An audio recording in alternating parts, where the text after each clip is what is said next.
Bismillahirrahmanirrahim. Syekh Abdul Qadir Al-Jailani berkata, Nabi SAW bersabda, besuklah si sakit dan antarkanlah jenazahnya, karena hal itu suatu jalan mengenang akhirat. Tujuan Rasulullah SAW sehubungan dengan sabda tersebut adalah agar kamu ingat akhirat. Sedang saat ini kamu menjauhi peringatan itu. Sebaliknya terlalu cinta dunia. Tidak lama lagi di antaramu pasti diuji tanpa perkaramu, yaitu pengambilan dunia dari genggamanmu sebagai pengganti keriangan. Wahai orang lalai, ingatlah, kamu bukan dicipta untuk dunia, tetapi dicipta untuk akhirat.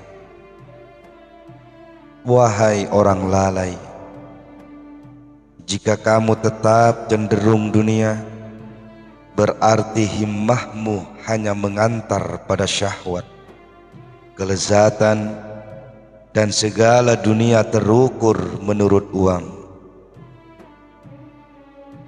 Di pihak lain, organ tubuhmu sibuk bermain dengannya.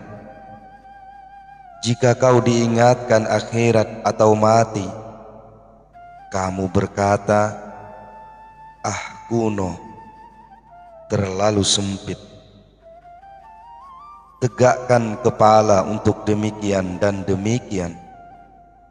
Peringatan mati telah datang, seperti pemutihan rambut, tetapi kamu tetap ingin mengelak, yaitu dengan jalan memotong atau menyemirnya. Jika mati benar-benar datang, mana amalmu? Jika malaikat pencabut nyawa datang, bagaimana bisa kau menolak? Jika sumber penghasilanmu tertutup, bagaimana kau menolak? Tinggalkan kegilaan ini.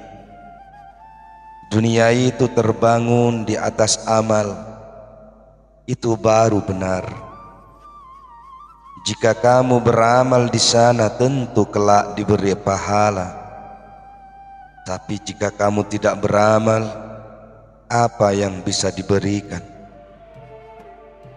Dunia adalah sebuah gedung tempat meneguk, dan akhirat adalah gedung khusus untuk beristirahat.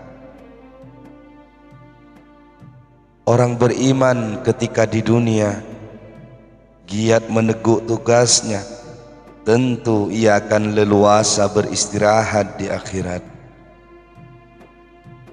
Tapi bagimu, amat suka beristirahat sekarang, mengulur-ulur taubat dari hari ke hari, dari bulan ke bulan, bahkan dari tahun ke tahun, sampai habis masa taubatmu.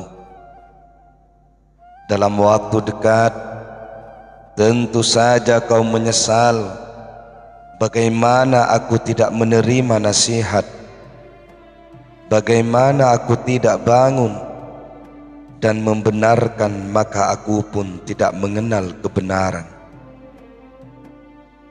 Celaka, pelepah atap kehidupanmu pecah. Wahai orang yang terperdaya, kehidupanmu telah tiba. Inilah tempat yang kau sukai sekarang hancur.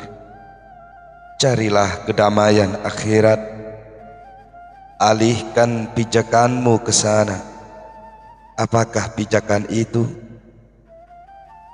Adalah berupa amal baik, mendahulukan sesuatu keperluan untuk akhirat, sampai dirimu menemukan kala sampai ke sana.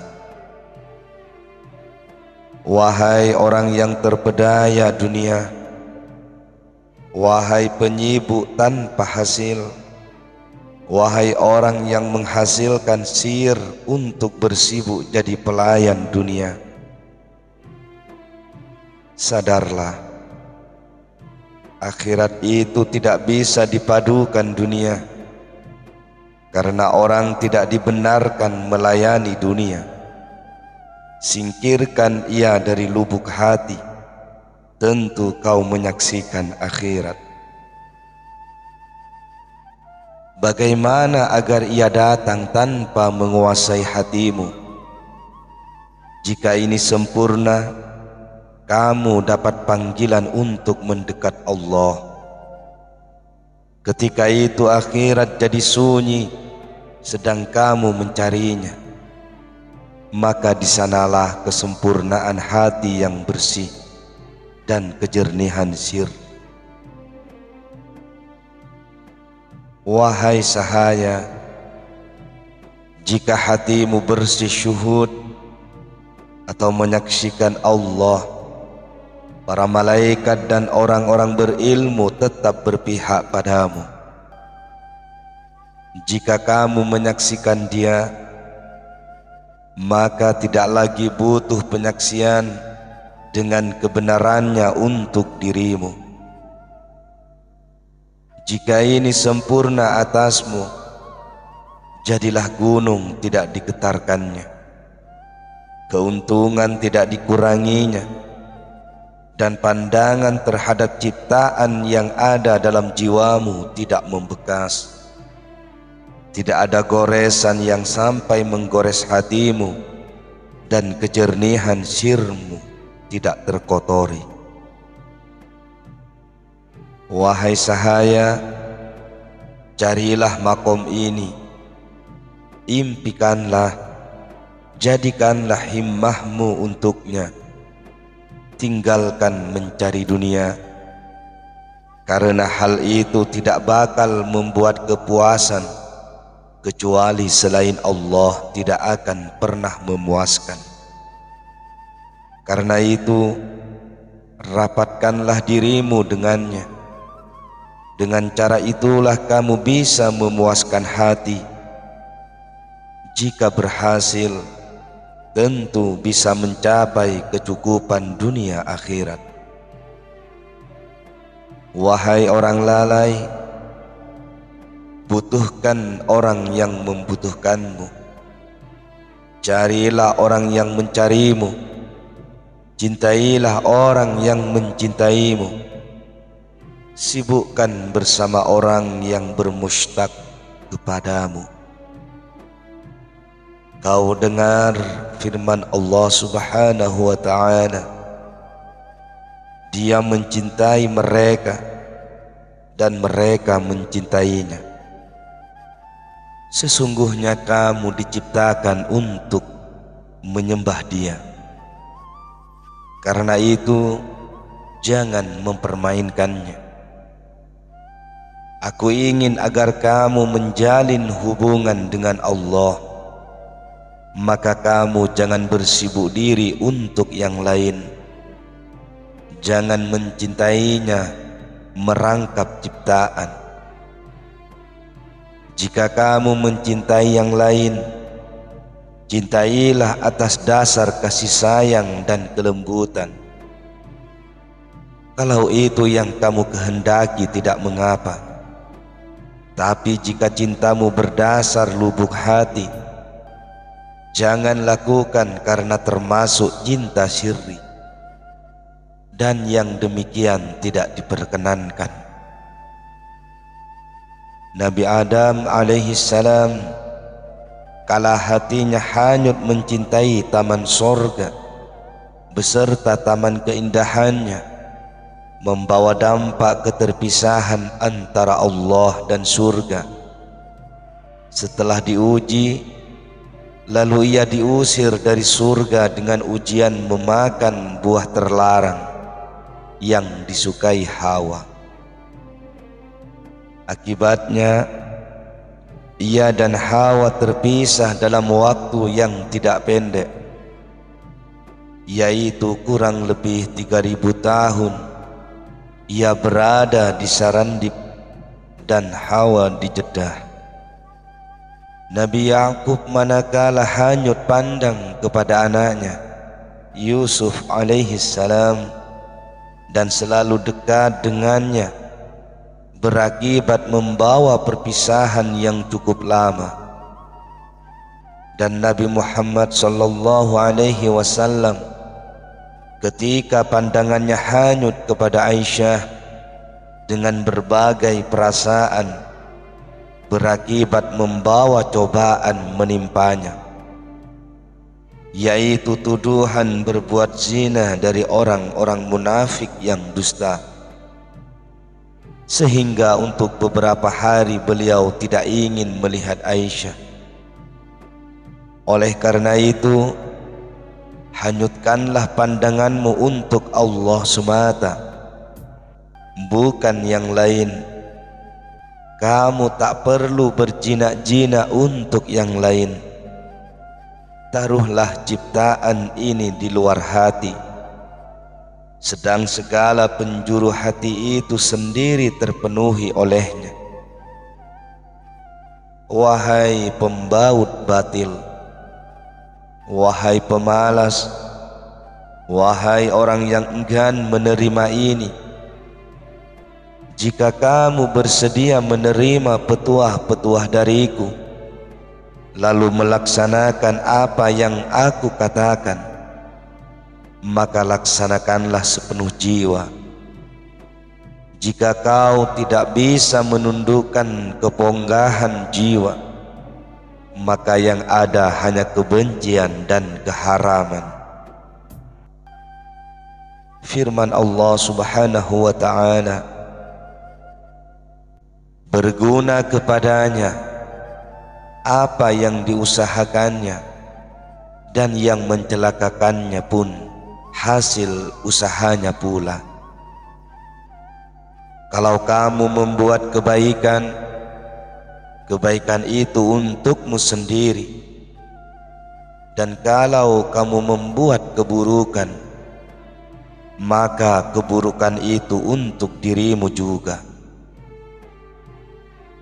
Yang demikian ini tentu akan terwujud besok untuk balasan amal ditempatkan di surga dan siksa di neraka. Nabi sallallahu alaihi wasallam bersabda, terimalah makananmu untuk orang-orang yang bertakwa, dan berikanlah seperca kainmu kepada orang yang beriman. Jika kamu menyerahkan makanan kepada orang bertakwa dan memberikan dunia kepadanya, berarti kamu menjadi teman sejawat dalam penghasilan dunia kepadanya. Pahalanya sedikit pun tidak berkurang, karena kau menjadi teman atau penolongnya dalam mencapai tujuan. Dan kau juga yang meringankan beban dan mempercepat mencapai garis finish menuju Tuhan. Tapi bila makanmu kau berikan kepada orang munafik yang riya, lagi maksiat, dan keberuntungannya terletak pada perkara dunianya, berarti kamu jadi teman sejawat munafik itu. Maka apa yang dikerjakan oleh munafik itu berarti siksa yang tak terkurangi sedikit pun, karena kamu telah membantu dalam memperlancar kemaksiatan kepada Allah. Oleh karenanya, keburukan itu pun kembali untukmu. Wahai orang tolol, pelajarilah ilmu, karena ibadah tanpa ilmu tidak baik dan yakin tanpa ilmu tidak sempurna. Belajarlah dan amalkan, niscaya membawa bahagia dunia akhirat. Jika kamu tidak sabar untuk mencapai ilmu dan beramal dengannya, maka bagaimana bisa bahagia? Ilmu jika diberikan seluruhnya, niscaya menarik sebagiannya. Ada dikatakan kepada ulama, bagaimana kamu bisa memperoleh ilmu ini? Jawabnya, dengan menggunakan metode burung gagak. Jika mencari mangsa berangkat di pagi-pagi benar, dengan kesabaran onta, dengan metode kerakusan babi hutan, dengan metode kecemburuan anjing. Sedang aku pagi-pagi benar mendatangi ulama seperti burung gagak dalam mencari mangsanya. Aku sabar atas beban berat seperti kesabaran onta ketika membawa beban berat. Aku lebih rakus mencari ilmu seperti kerakusan babi pada makanan apapun. Mana ada makanan tampak di matanya tentu disantap. Dan aku lebih menjaga mereka seperti kecemburuan anjing ketika menjaga rumah tuannya sampai ia diberi makan. Wahai pencari ilmu, dengarkan penjelasan sistem mencari ilmu ini. Amalkan jika kamu ingin memperoleh ilmu dan beruntung. Ilmu itu lambang hidup dan bodoh itu lambang kematian. Orang berilmu yang beramal lagi ikhlas dalam amalnya dan bersabar dalam masa pencariannya, demi Tuhan tidaklah tertimpa kematian, karena manakala kematian telah nyata mengembalikan bentuk keberadaan dirinya kepada Tuhan, berarti ia kekal hidup bersamanya. Wahai Allah, berikanlah ilmu kepada kami dan ikhlas dalam mengembannya.